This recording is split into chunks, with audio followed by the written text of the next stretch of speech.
Voici les questions et ce sont des problèmes de mots. Alors, vous pouvez prendre une photo de ceci si vous n'avez pas. Et vous avez aussi les questions comme ça. Alors, vous pouvez prendre une photo comme ça et vous pouvez essayer ces questions vous-même. On va commencer avec question numéro 15. Alors, quand je vois une question comme ça, la première chose que je fais, c'est j'écris l'équation. Alors, quand je vois l'équation, je ne continue pas la question. Et la raison pour laquelle je ne continue pas la question, c'est parce que cette question n'est pas dans bonne forme. Alors, il faut commencer avec des parenthèses. Ensuite, vous allez changer tout ça pour que ça soit dans la forme avec dans l'autre forme avec le sommet. Alors, j'enlève le 0.09 et qu'est-ce qui reste au milieu? Négatif fois quoi te donne un positif et un négatif. Alors, il faut changer ce signe. L'autre chose qu'il faut faire, c'est il faut prendre le point 9 et puis il faut le diviser par le nombre qu'on vient de sortir. Alors, tu le divises par 0.09. Alors, c'est un 10D.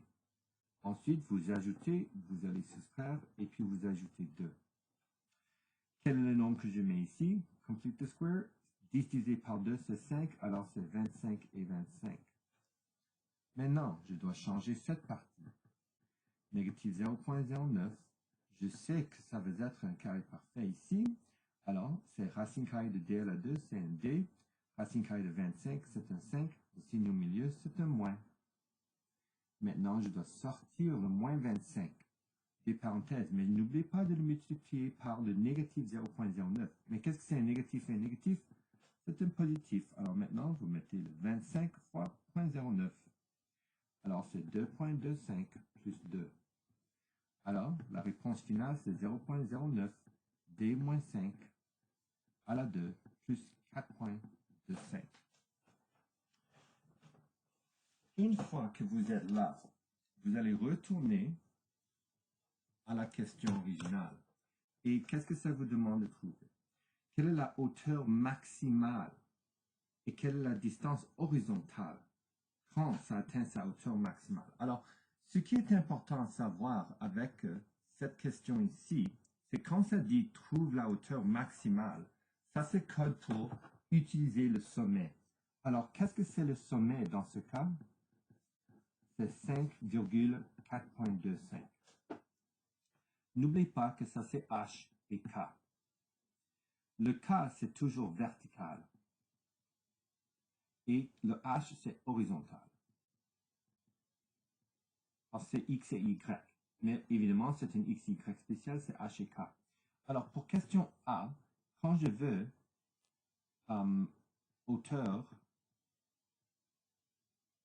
maximale, tout ce qu'il faut faire, c'est, vous pouvez le dessiner. Vous savez que ça va vers le bas. Et je sais que le sommet, c'est à 5, 4.25. Alors, quand vous lancez le basketball, voilà la hauteur maximale. Et qu'est-ce que c'est cette hauteur maximale? La réponse est déjà là. Alors, si vous avez cette forme, c'est toujours le cas. Alors, dans ce cas, c'est 4.25 mètres. Ça, c'est la hauteur maximale. Maintenant, quand est-ce que ça atteint cette hauteur maximale? Alors, ça, c'est après 1 seconde, 2 secondes, 3 secondes, 4 secondes, 5 secondes. Alors, le temps, ça va être 5 secondes. Encore une fois, ça c'est le sommet. Alors, chaque fois que ça demande pour l'hauteur maximale, le temps maximal, la distance maximale, vous savez que vous allez travailler avec le sommet. C'est pourquoi il faut absolument trouver le sommet. La dernière question que vous avez, c'est à quelle distance du plancher le ballon se trouve-t-il au moment où la joueuse ou le joueur le lance? Alors, je veux savoir la hauteur au début. Ça, c'est code. D'accord? Alors, si ça dit de quelle est la hauteur, il faut essayer de trouver hauteur. Ça veut dire qu'il faut savoir la distance. Oh, ça c'est distance en fait. Je dois changer ça à mètre. Alors, ici, je dois trouver la hauteur parce que la question C demande pour la hauteur au début. Alors, quelle est la distance ici au début? Alors, quand tu essaies de courir et vous commencez une course, la distance commence à 0. Alors, je sais que ça c'est code pour la distance est 0. Alors, h est égal à négatif 0.09, 0 moins 5 à la 2 plus 4.25. h est égal à négatif 0.09 moins 5 à la 2 plus 4.25. h est égal à négatif 0.09 fois 25 plus 4.25. Alors, qu'est-ce que c'est 0.9 fois 0.09 fois 25? H est égal à négatif 2.25 plus 4.25 et puis H est égal à 2 mètres. Alors, le basketball commence à 2 mètres. Et ça, c'est comment vous allez faire ces types de questions.